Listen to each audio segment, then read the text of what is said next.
Maayong buntag sa tanan. Niningatak na sa kabuntagon aniya nasab kita aron sa pagpamalandong sa pulong sa Ginoo. Atong pamalandungan karon ang iyang mensahe o ang pulong is from the book of John chapter 1 verse 29.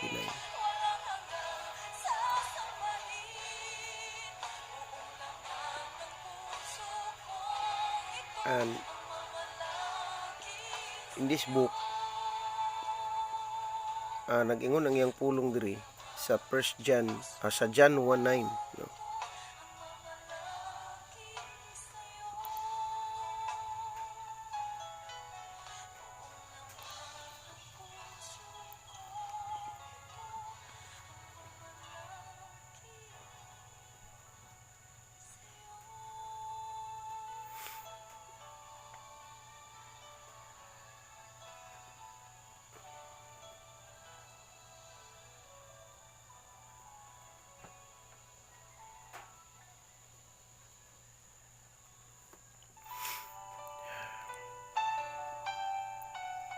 So mo naigsuon nga ang pulong sa Ginoo karon nga atong pamalandungan, kini nakahatag o makahatag kini kanato kadasig, makahatag kanato og kanang kumbaga mohatag kanato inspiration sa atong pagkinabuhi.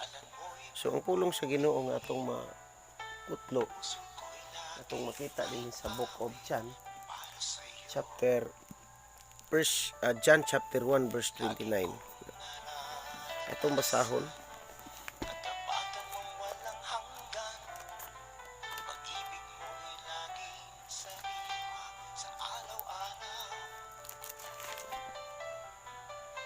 Ang iyang pulong dinhi nag-ingon sa Juan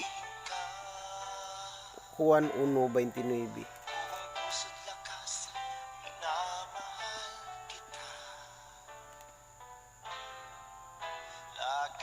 Ingon niya diri, now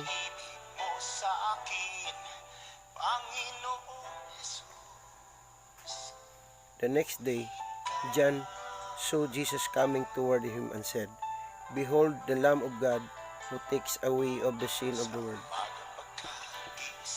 So, who takes away the sin of the world.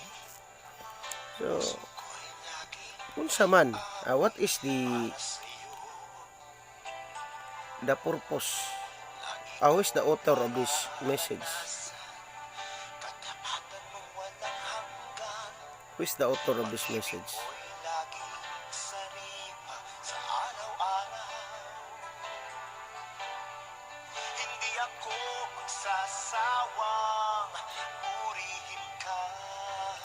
Who is the author of the Gospel of John?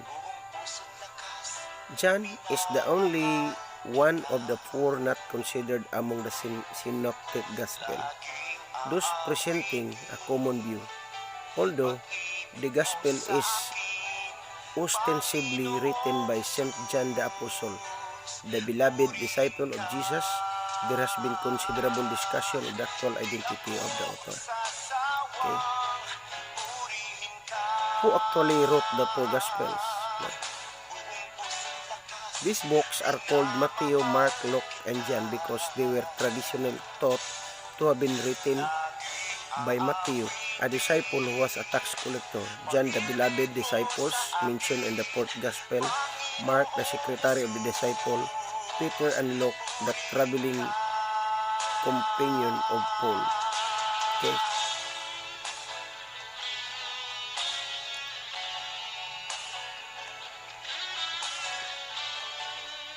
Kinsa gyud, who really wrote the Bible?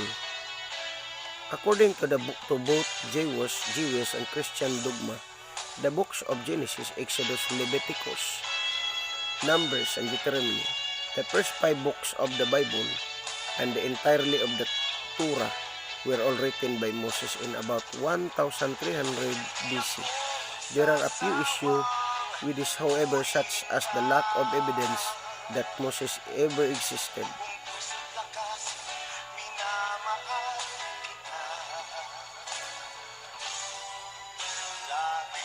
And according to this passage,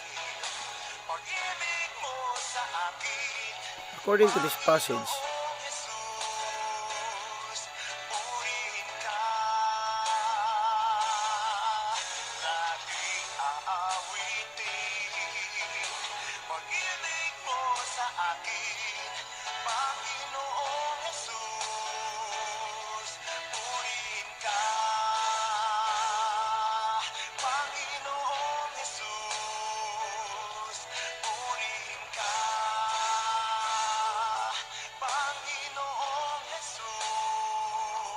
the purpose of the author.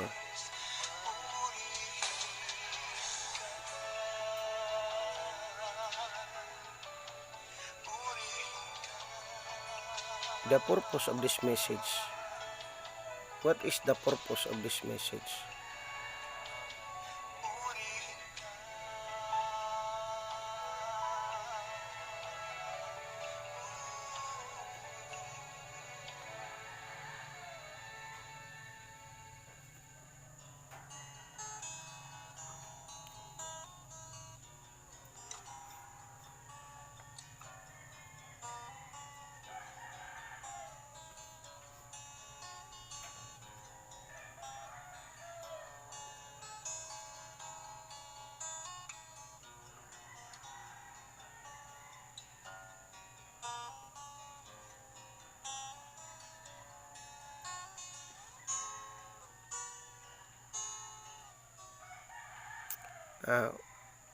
Every person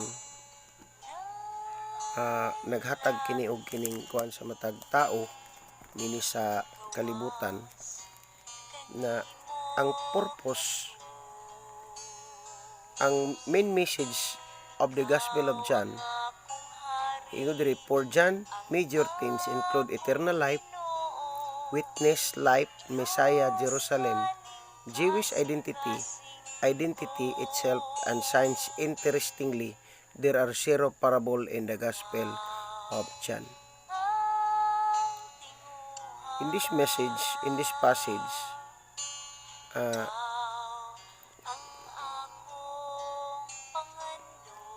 why the book of John is so important?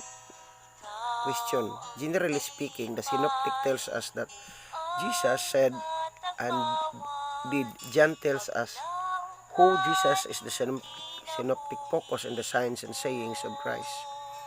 John emphasizes the identity of Christ. Early church father Clement of Alexandria quote John, the spiritual gospel, because of the deep insight in his divinity. So, sa iyang mensahe, dunay mga sa iyang mga mensahe, dunay 7 ka mga signs, no? What do the 7 signs of John mean? The 7 signs recorded in the Gospel of John reveal some very significant characteristics of the power of Jesus, and they confirm his deity. They also have very definite purpose to stir up a response of acceptance or rejection, belief or unbelief. What can we learn from the book of John? What can we learn from the book of John?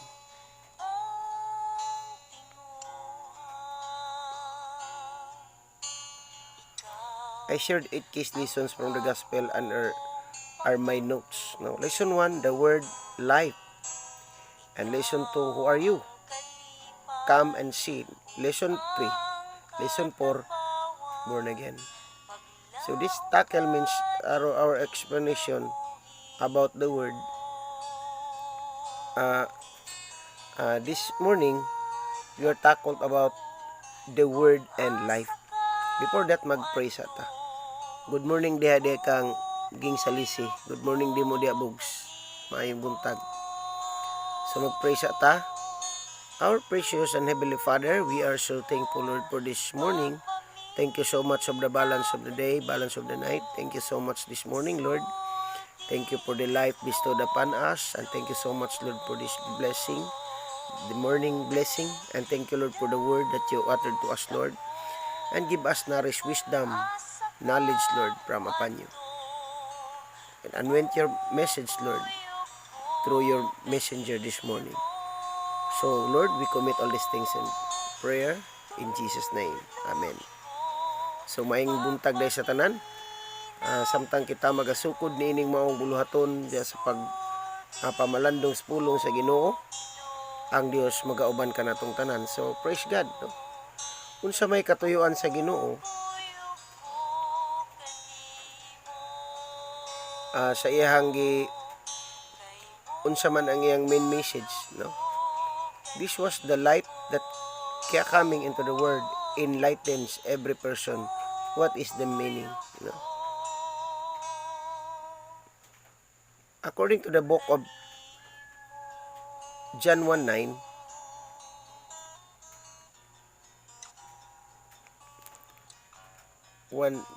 according to the book of John 1:29,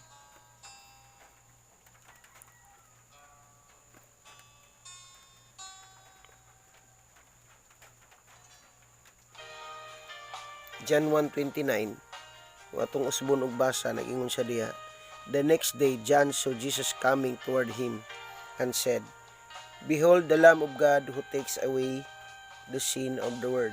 This is he of whom I said, After me comes a man who is preferred before me, for he was before God. So sa wala pa ang Ginoo, sa wala pa matukod ang kalibutan, na siyang daan.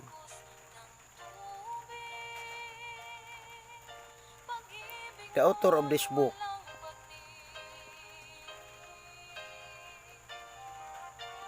the testimony of early church leader was the John the Apostle, was the author of the Gospel of John. An early church father wrote John the disciple of the Lord who learned on his breast, also published the Gospel while living at Ephesus in Asia.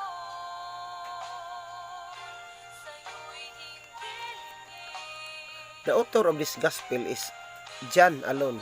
He is the John the Beloved.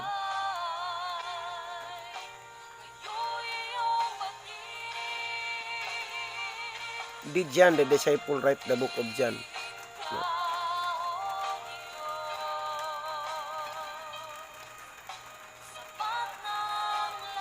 In the book of John 1:29,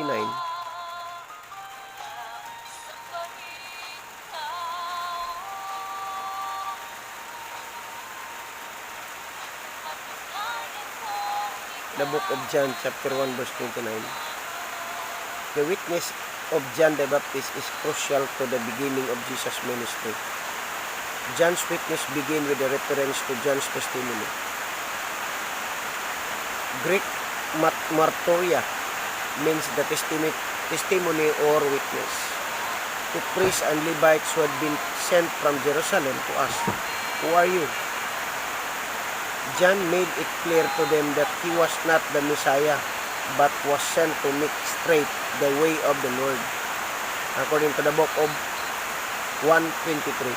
Then speaking of the one of whom the Spirit descended, John said, I have seen and have testified.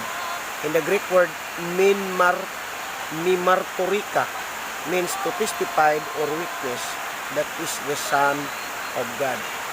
The John witnesses to his own disciples, saying of Jesus, Behold the Lamb of God, with the result that the two disciples stopped following John and start following Jesus. At that point, having accomplished his witnesses task, John fades from the picture. We see him only once more in the Gospel.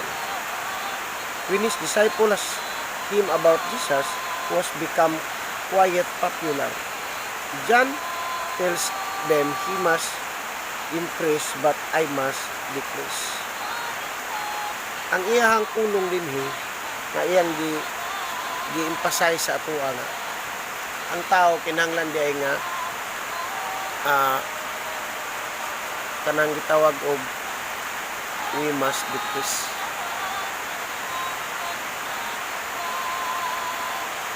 Kinahanglan diay nga kinahanglan ipaubos nato atong kaugalingon ug atong ipataas ang Ginoo sa atong kinabuhi.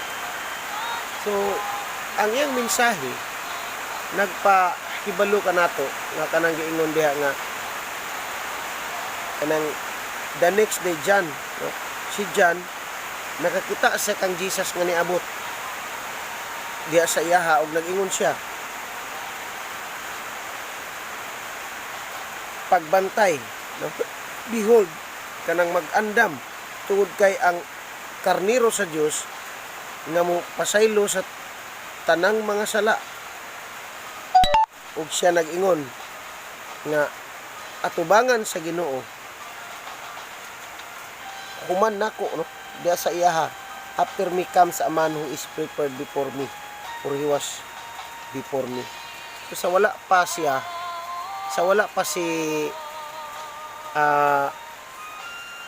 Apostle, sa wala pa si John the Baptist, ana-anadaan si Jesus, no? Mo na giingon nga the creation, ang giingon diri sa book of sa John 1:1, no? Ingon diri, in the beginning was the Word, and the Word was with God, and the Word was God. He was in the beginning with God, no? All things were made through Him, and without Him nothing was made that was made. In Him was life, and the life was the light of men, and the light shines in the darkness, and the darkness did not comprehend it. Sumot pasabot sa atong mensahe karon nga si Jesus, gipahimangno ni John nga muabot si Jesus, no? Muabot si Jesus nga mao ang magpapas sa tanang mga sala sa kalibutan. So, Jesus, si Apostol Pablo usa ka witness that Jesus is a true light. Siya ang tinuod nga kahayag, ug siya ang tinuod nga kinabuhi nga naghatag kanato og kasiguruhan, nga naghatag kanato og gitawag og kanang gitagaan ta niya gugma, no? Gihatag niya sa atoa kung unsay makasarang o unsay makaayo para sa atoa. Kapatid, handa ka na ba? Kasalanan na iwasin. So, the Lamb of God, ang kordero sa Dios, nga mao ang gisimbolo nga siya ang gitawag og kanang giingon diri og kining redeemer. Siya ang gipadala sa Ginoo nga moabot ang kordero sa Dios. Jesus ay darating na. Kapatid, handa ka na ba? So, ang iyang trabaho to takes away the sin of the world. Si Jesus Christ, ini sa kalibutan, kadihang niabot siya, nag-spread out niya ang mensahe. Ang mensahe nga iyang spread out is about the kingdom. The kingdom of God is at hand. Sa dihang niabot si Jesus Christ din sa kalibutan, iyang gitapos ang tanan ng mga buluhaton nga gisangon sa Ginoo sa iyaha. Ang mga buluhaton na gisangon sa Ginoo sa iyaha, sa Diyos Amahan, iya lang gituman.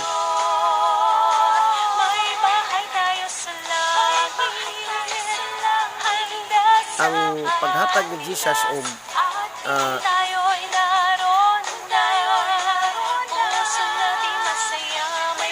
sa dihang sa Apostol John, Juan, nagsulti ni ini, gipailalamang niya nga kanang dili siya mao ang pinadala. Kaya itong mga panahon na ang mga tao wala gid nakahibalo. Pero si John the Baptist mao ang gihimong forerunner, no? Na before Jesus na siya moabot aron magpahibalo. Sige na ingon ana ang pamaagi ngano nga si Jesus niabot sa kalibutan, dili nga diretso lang siya nga niabot, but pinaagi ni John the Baptist. Si John the Baptist mo ay nagpahibalo nga moabot ang manluluwas, nga moabot si Kristo. Ini nga mensahe nga atong gitutukan karon Awitan sa saliw ng apat lira sa atong ng tambol Tayo'y sa magsaya ato ang kuan karon gitun-an Ang Diyos ay nga purihin ingon diri nga next day the John the Baptist saw Jesus coming to him and said, "Behold that Lamb of God." Behold, no? Nga siya ang mupapa sa tanang mga sala dinhi sa kalibutan. So kinahanglan nga kitang tanan aware gid ta mga igsoon. Tungod kay si Jesus Christ mao ang nagluwas, mao ang mangluluwas.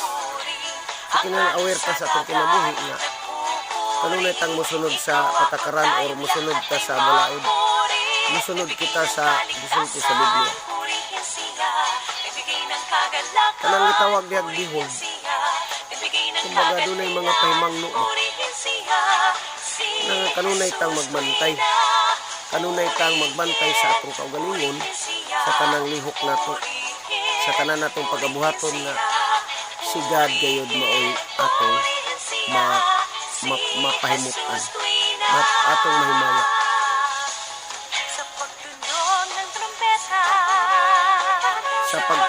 Sa kinabuhi ni Jesus kanang gitawag og incarnate no? Gikan sa espiritu nahimong unod ug diya saya pagkaunod nahimo siyang manluluwas so kumbaga si Jesus Christ nahimo siyang manluluwas dili tungod kay Dios siya in other part nagluwas siya sa mga tao tungod kay duha pud siya ka part no naa siya'y pagkatawhanon ug naay pagka-espiritual.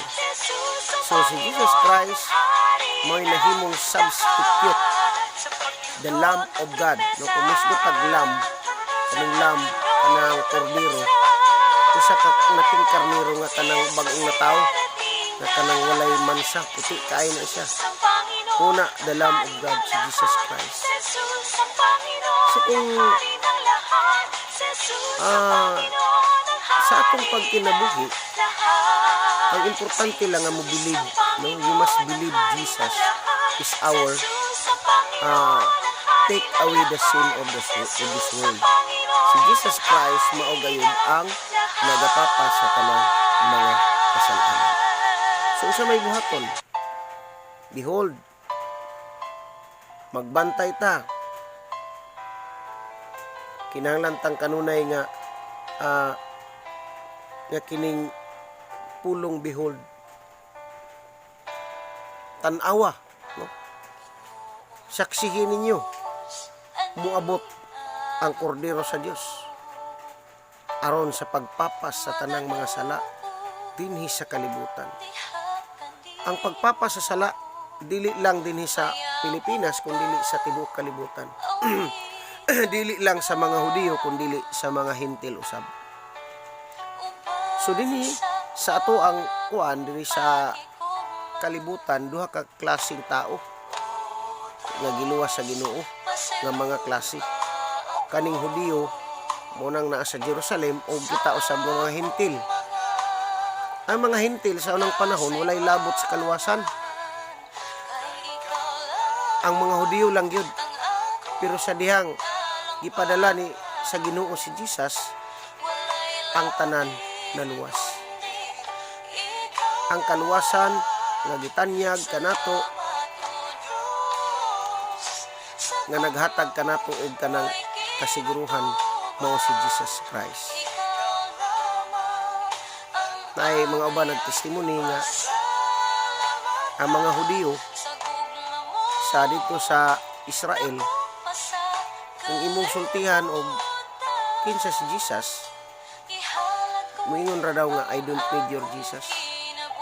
No? Grabe kapag pasipala. Pero kanang mga tawhana mga pinili na sa Dios. Wala ta kay balog unsa ang mga hukom sa Ginoo. Pero siya ray nahibalo ni ana. Gani ang mga kanang mga tawhana ang uban din ha mga dili gid mo tuo nga si Jesus manluluwas. Pero pinili sila. Kung saan na to pag-prove ni ana nga kita gi luwas sa Ginoo. Nga ang mga tao dili man mo to. Prove ni ana usa ka sa tao karon nga recipient nining mensahe. Behold, no? Usa ka sa mahimong witness, usa ka sa mahimong saksi sa pag-anhi sa atong Ginoo. Kung sa una, si John the Baptist nahimong forerunner, ang sugo sa Ginoo sa iyang mga disipulo nga sa diyang nibiya na sad siya dinis kalibutan kay niadto na siya sa amahan. Iyang giingon dito nga kanang iya bitaw giingon nga gibilin sa mga kapuan nga kinahanglan nga tudlo niya sa mga disipulo. So kining pulong disipulo, believers, no? Disciple believers, gisugo sa pagsangyaw sa pulong sa Ginoo. Muna nga dili lang dai kita nga magapatalinghob ng pulong sa Ginoo, follow His command, not only but doing His will. No? Sundon yun nato ang iyang mga kabubuton. Dini sa kalibutan, although mga tao karon nagpuyo kita na siguro dunay mga tao nga wala nay paglaom. Ang uban dunay mga tao nga nagbigti na sila, naghunos na silang kagalingon tungod kay wala na sila paglaom. Pero ang pulong sa Ginoo, behold the Lamb of God. Behold, who takes away the sin of the world. Kinahanglan nga atong pagamatngunan nga naa si Jesus Christ. Si Jesus Christ nga nagluwas sa nato gikan sa kasalanan. Behold the Lamb, no? Unsa may but pasabot ining behold. No dinhi sa giingon ni John the Baptist. Behold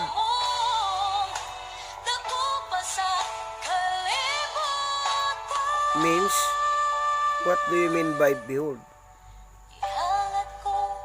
Behold meaning is to see or observe a thing or person, especially a remarkable or impressive one. Kani bitang magpaabot ha. Sampul ha. Mga tao karon pag makakita ganig artista, makadungog nga naay artista mo abot. Grabe magtapok dayon dito sa mga entablado. Ingon ana, inigbalik sa Ginoo, ingon ana pod. Ingon ana pod ang may tabo nga daghan kaayo ang mutapok, mudugok sa manluluwas. Ang simbolo ni ana nga behold, kanang tan-aw nato, obserbahan gyud nato nga inigbalik sa atong Ginoo, kitang tanan makakita eyes to eyes. Makita nato ang Ginoo. Sa iyang pag-abot katong si John the Baptist, iyang gipaymangno nga tan-awan ninyo, saksihin ninyo nga moabot ang manluluwas. So igsuon ang manluluwas karon ning abot na sa imong pamilya kung wala pa man nimo tuohi si Kristo nga manluluwas sa imong kinabuhi. Karong taknaa niabot si Jesus Christ. Niabot ang kaluwasan sa imong panimalay tungod kay ikaw nagtuo, nagdawat ug nagpaabot sa atong Ginoong Hesukristo. Igsuon ang atong buhaton mao gayud kanunay ang paghinulsol sa atong mga sala.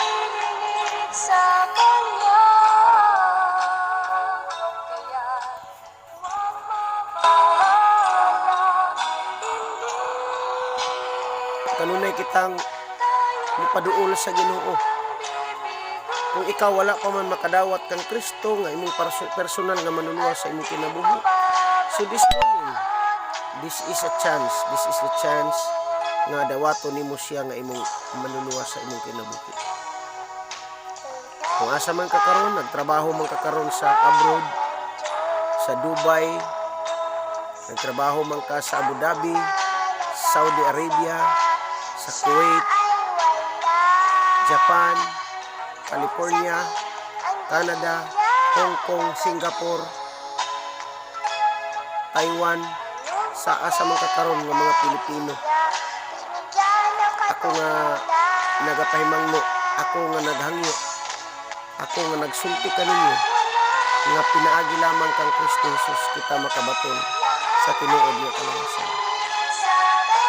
Atong mabatunan ang tinuod nga kadaugan kung atong dawaton siya nga atong kurso nga manuluwas sa atong kinabuhi.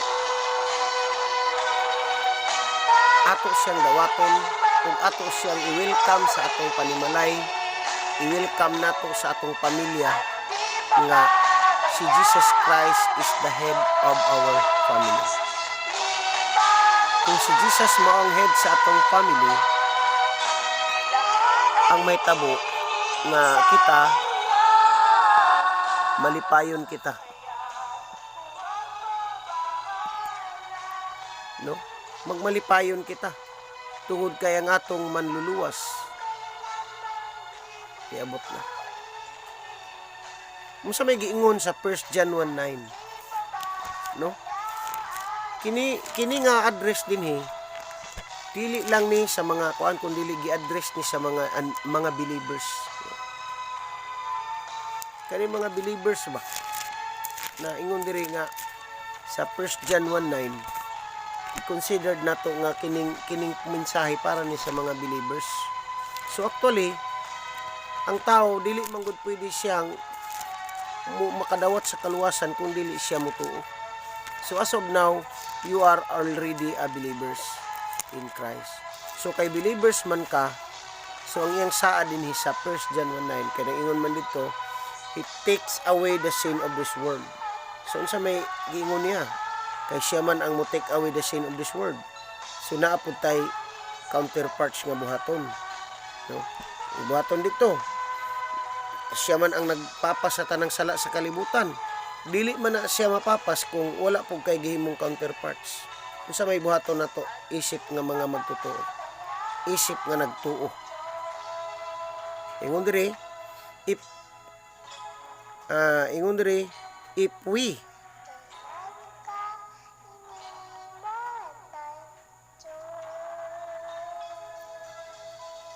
kanang giingon diri if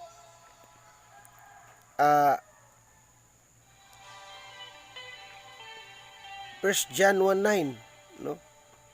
Ingon diri, if we confess our sins, He is faithful and just to forgive us our sins and to cleanse us from all unrighteousness. Igsoon dili lamang gyud kanang mutuo lang ta kang Jesus Christ, mutuo tag mga post, unsay mga post din ha, mingon nga say amen, amen ta, no? Pero ang importante sa atong gihimo nakabaluta kung kinsa na siya ug unsay iyang tuyo dinis kalibutan nganong nianhi siya. Si Jesus wala mo anis kalibutan aron serbisyuhan. Apan nianhi siya aron sa pagserbisyo kanato. Isugid nato ang atong mga sala. Ug siya matinud-anon ug matarong nga mopasaylo kanato sa atong mga sala ug naghinlo gikan sa atong pagkadili matarong. Si Jesus Christ naggipadala sa kalibutan aron pagluwas sa mga tao. Ang imong kinabuhi kung wala pa man diha sa tiilan ni Kristo, wala pa man sa pagsunod sa kabubuton sa Ginoo. This morning, right now, ako nag-suggest or nag-challenge sa imuha nga mao na ni ang adlaw sa kaluwasan. No? Sa adlaw nga gikahimutan ko ikaw ug karon mao ang adlaw sa kaluwasan. Wala nay ugma, wala nay lain pa kun dili karon na igsuon. Kung karon nimo gibati, kung karon nimo na murag gibati nimo nga gusto ka nga mosunod kang Kristo nga imong Dios.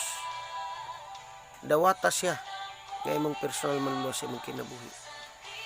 O kung gidawat naman nimo siya, unya kulang ka sa application, i-apply nimo na. Dili lang kay kutob kita sa ingon nagtuota sa Ginoo apan wala ta nagtuman. Kay nang ingon ang iyang pulong baya diyan sa Mateo 7:21. Daghan nagtawag kanako Ginoo, Ginoo. Apan kapahalayo kamo kanako kay wa ko nakailan ninyo.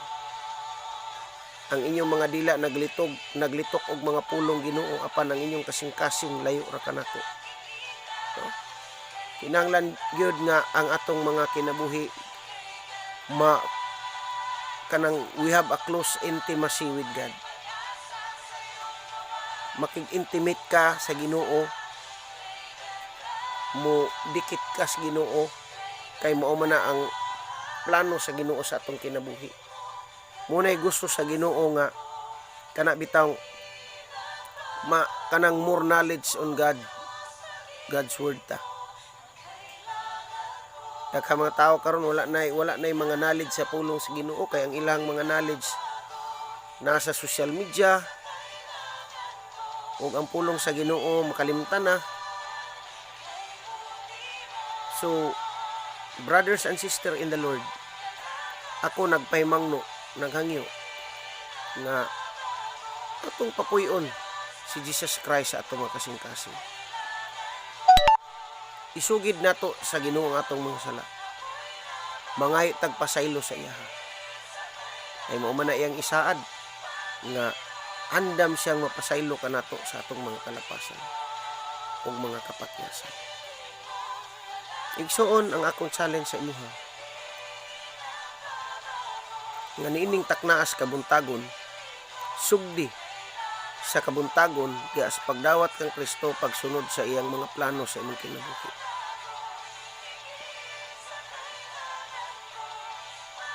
Ingon diri sa Mateo chapter 28:19 to 21, no? Kung atong basahon dinhi ang iyang pulong sa Mateo, Book of Matthew chapter 28, mao ni ang gisaad, mao ni ang gisugo sa tuwa mga disipulo.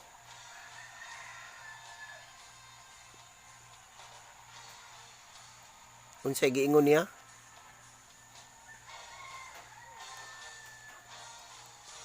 Go, therefore, and make disciples of all the nations, baptizing them in the name of the Father, and of the Son, and of the Holy Spirit, teaching them to observe all things that I have commanded you, and lo, I am with you always, even to the end of the age. Kinahanglan day tag-observe.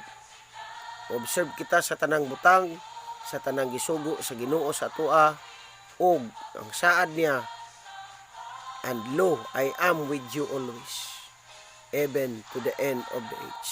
Amen. Ang Ginoo sama ra sa naghulat dito sa isa ka lugar, naghulat dito sa lugar nga abutanan.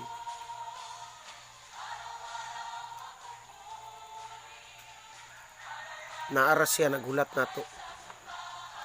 Naara ang Ginoo. So duha taron, no? Duha ka klase. Kato mga tao nga nagdawat na kang Kristo nga ilang manluluwas sa kinabuhi, nga kinahanglan nga padayon ang pagsunod sa iyang kabubuton. Kanang giingon dira, go therefore and make disciples of all the nation. Sangyaw. Ug ang ikaduha, katong mga tao nga wala pa ni dawat kang Kristo nga iyang personal maluluwas, kinahanglan nga iyang dawaton para nga masiguro niya ang iyang kinabuhi mintras buhi pa siya sa kalibutan. Kay ang tao, Hebrews 7:29 nag-ingon dito nga ang tao mamatay sa makausahuman paghukom. Wala na ilain pa. So ang tao hukman gayud. Samtang buhi pa taning kalibutan, himuon nato ang mga butang nga makapahimuot sa Ginoo. Ikaw na Kristohano na, believers na ka, padayon sa imong pagpamuhat. Ug ikaw kung wala pa karon pa man pagsugod, sugdi karon igsuon. Dawata si Kristo nga imong maluluwas sa imong kinabuhi. So igsuon duha ang ato mga pag-ampo karon. Iuna nato sa mga unbelievers or kining mga tawo kanang unbelievers kanang padulong na sila mutuo ba. You believe na sila. Sa una unbelievers kay wala mutuo pero karon nagtuo na. So akong iampo sa inyo mo ni. Magampo ta para sa inyo ha. Ginong Dios, nagaduolaw kanimo, nagapaubos sa akong kaugalingon. Pasaylo ako sa akong mga sala. Hinlui ko sa akong mga sala. Ug himua ako Ginoong takos sa imong atubangan nga muduol di kanimo. Nangay ko pasaylo Ginoo. Pasaylo ako sa akong mga sala. Ug ako kang giduol karon ug gidawat ko ikaw nga akong personal nga manluluwas sa akong kinabuhi.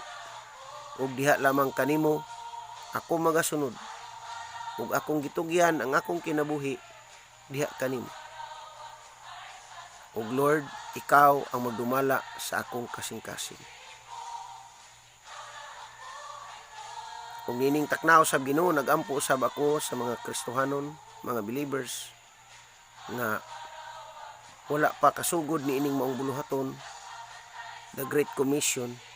Ako nagpray nga hikapon nimo sila Ginoo nga sila makasugod sa ilang mga buluhaton nga mao ang pagsangyaw dito sa tanang mga katawhan. So Lord, una kong ginaampo, pasalamatan ka Ginoo sa tanang butang nga imong gihimo dinhi kanamo. So Lord, dalaygon ka sa walay katapusan. Takos kang himayaon ug tanang butang akong gitugyan kanimo Lord.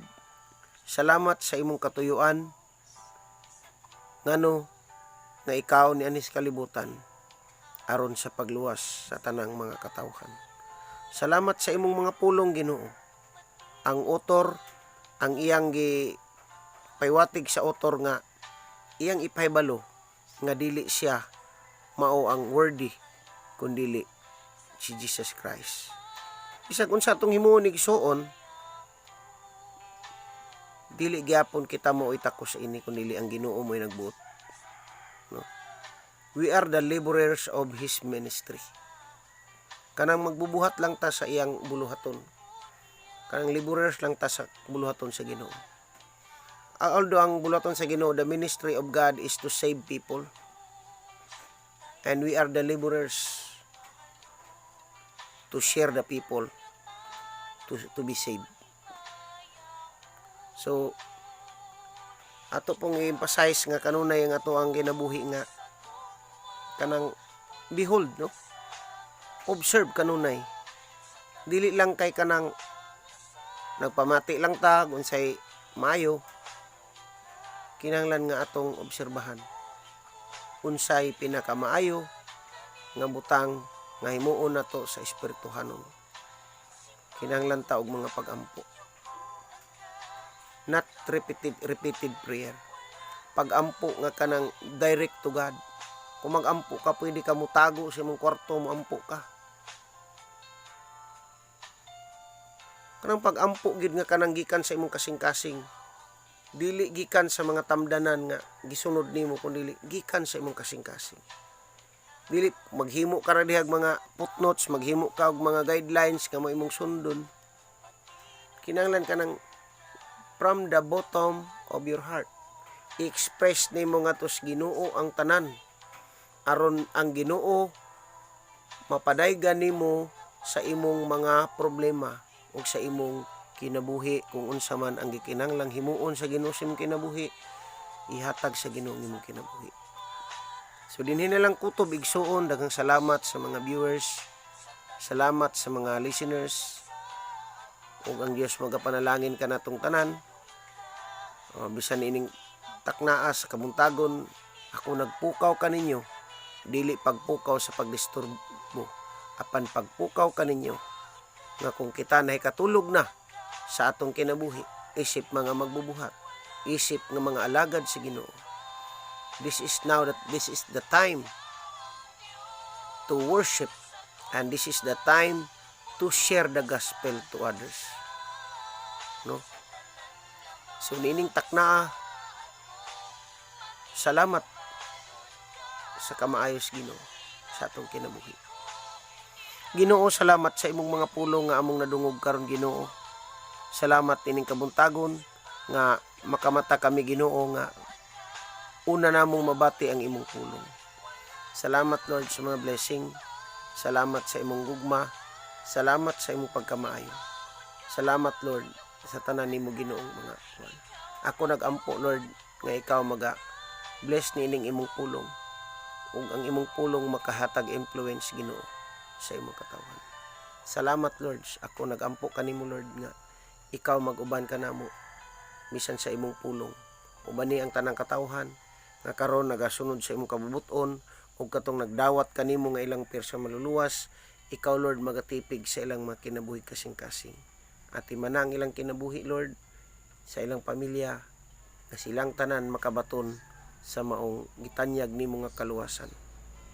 So Lord, salamat sa mga disipulo usab, mga magtotoo, mga Kristohanon, nga kung sila nakasugod na sa buluhaton, kung nagampo nga ikaw magapadayon sa ila Ginoo, nga mapadayon sa pagsangyaw sa kaluwasan nga to sa uban. So Father God, salamat kay nining takna. Ug akong gitugyan kanimo kining tanan namong pag-ampo.